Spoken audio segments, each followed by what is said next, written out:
x(y) is equal to 4:3, y(z) is equal to 6:5 ആയാൽ x(z) എത്ര?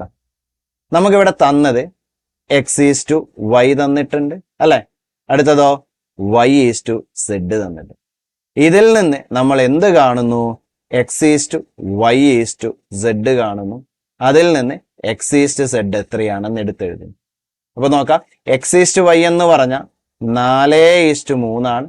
y(z) എന്ന് പറഞ്ഞാൽ 6:5 ആണ്. ഓക്കെ, ഇവിടെ നമുക്ക് അവസാനം 3 ആണുള്ളത്. ആ 3 ഈ ഗ്യാപ്പിലേക്ക് എടുത്തെഴുതി.